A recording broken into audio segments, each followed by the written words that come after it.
जय माँ मंगला मो ना तपस्वी देखते मंगला मंदिर पूजक देखु जगज्जननी शंकरी परमाद्या भूता तुमेव मातु भवानी परमाद्या रूपा ज्ञानादि धात्री जननी परम पवित्र मंगलम नाम मंगला शरण प्रपत्ति पवित्र प्राचीन नदी उपत्यकार माँ आविर्भाव काकटपुर वासिनी माँ मंगला कहीं केते कालू माँ ये पूजा पाई द्वापर जुगे तृतीय जुगे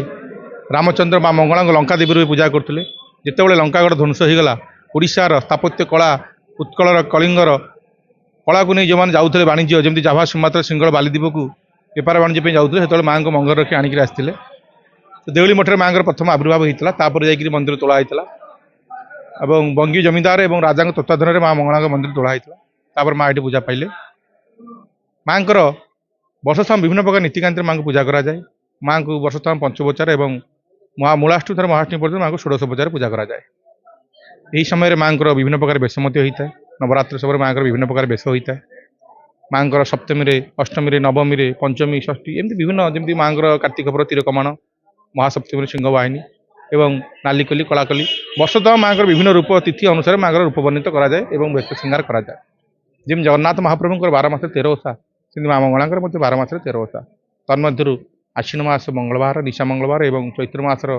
चैती ओषा जो मंगलवार कराए माँ परिवार मंगल भी भक्त मान पिलामानकर उज्जवल भविष्य माँ पाखे पूजा अर्चना कराए बाटर बाट मंगला घाटे घाट मंगला माँ को आम जो रूपे पूजा करें माँ आमको से रूपे दर्शन देव यही समय घर सम्मुख भाग में मातृभक्त मैंने गर्त खोली पणा अर्पण करते पणा नैवेद्य दे था पंथी पूजा करते हूँ चैत्र मासर पूजा आगामी दोल पूर्णिमा जीवार जो मंगलवार पड़ता है माँ पाली यात्रा रूपे झामु यात्रा अनुष्ठित होता है यहीपरि भाव में पंचम मंगलवार दिन माँ झामु यात्रा अनुष्ठित होता है विभिन्न नीतिनीति हिसाब से ओडिशार समस्त मातृभक्त मैंने आसी माँ को दर्शन करते अनेक अंचल भक्त मैंने आसी था ओडिशा हो ओडिशा बाहर हो बहुत भक्त मैंने आसती माँ को कृपा भिक्षा करती जमीक आम वेस्ट बेंगल हो झारखंड हो छत्तीसगढ़ हो दिल्ली हो विभिन्न अंचल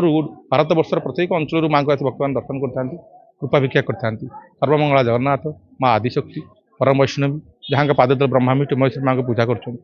उत्तम बेश भक्त मान माँ को दर्शन दे था प्रतिदिन माँ पंचोपचार भोग लगे प्रातः समय माँ सूर्य पूजा द्वारपाल पूजा बल्लभ सकाल धूप दीपर धूप भंड यहीपरि भाव में माँ पंचोपचार पूजा कराए पहड़ पड़ता है संध्या समय 5टार मंदिर पहड़ फिटला माँ संध्या आलती और रात्र धूप और बड़ी सिंगार जमी जगन्नाथ बड़ी सिंगार लगी होता है और गीत गोविंद पाठ कराए माँ को शयन कराए यहीपरि हूँ सब वर्ष तमाम यहीपरि माँ नीतिकांति प्रचलित होती है मंगला डाकी आसी देखिए आउ थे भी आसती हाँ माँ मंगला समस्त ठीक रखु भल रख।